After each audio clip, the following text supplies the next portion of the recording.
Euh, c'est c'est la différence entre la bataille de Crécy et la bataille de Poitiers. Euh, C'est-à-dire que pour Crécy, la chevalerie française se fait écraser, se fait massacrer. Et donc, ça fait un choc. Un choc. Donc, choc, on se pose des questions. Et on se dit comment nous, aussi puissants, chevaliers français, on est arrivé à se faire écraser par quelques malheureux anglais. Et ce qui est intéressant, c'est que ça aussi, c'est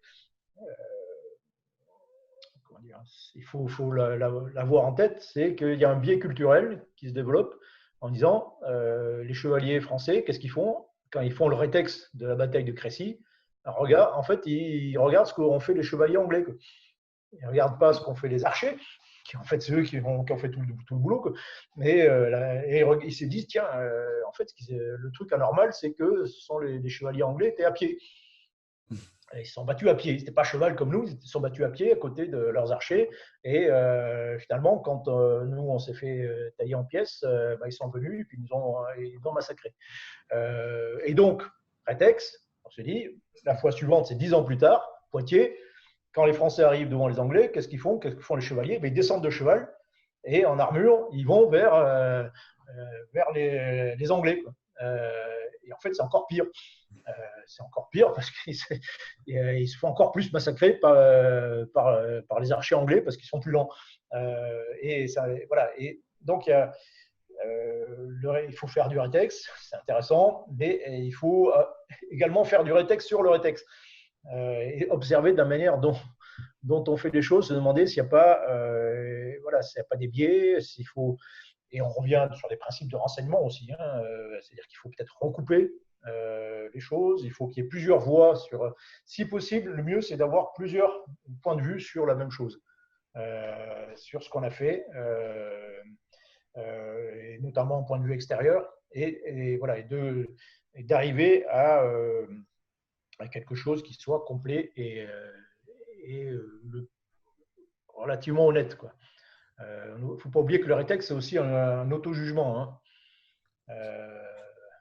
Et donc, il faut se méfier des auto-jugements quoi, Et aussi. est-ce que ce que tu dis un petit peu, c'est que s'il y avait eu le moindre archer ou le moindre anglais ou quelqu'un comme ça qui avait été intégré au rétex français, il se serait dit non mais ça n'a rien à voir avec. Oui, ils étaient à pied, mais c'était quasiment une coïncidence quoi. C'était pas ça le Euh, problème. oui, c'était pas le cœur du sujet. Oui, peut-être, ou s'il y avait eu, oui, c'est vrai,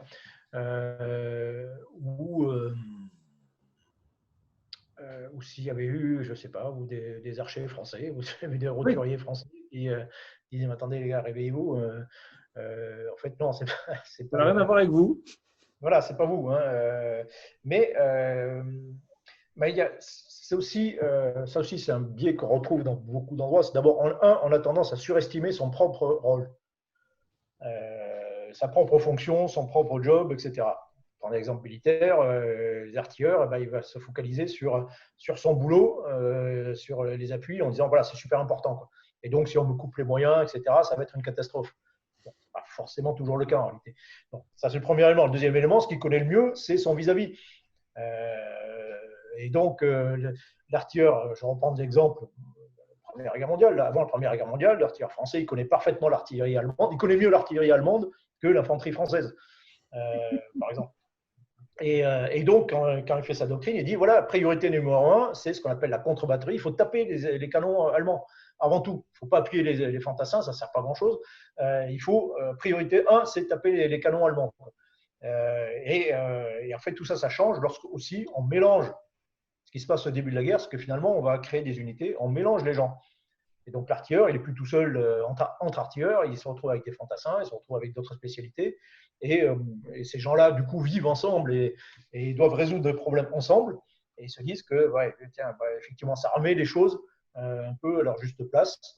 Et on se dit que non, finalement, la priorité, c'est peut-être d'abord d'appuyer les fantassins, de préparer leur attaque avant qu'ils attaquent, quoi, et non pas après. Comme c'était un peu la doctrine. Quoi. Et donc voilà, donc ça remet là aussi le croisement des expériences, des points de vue différents,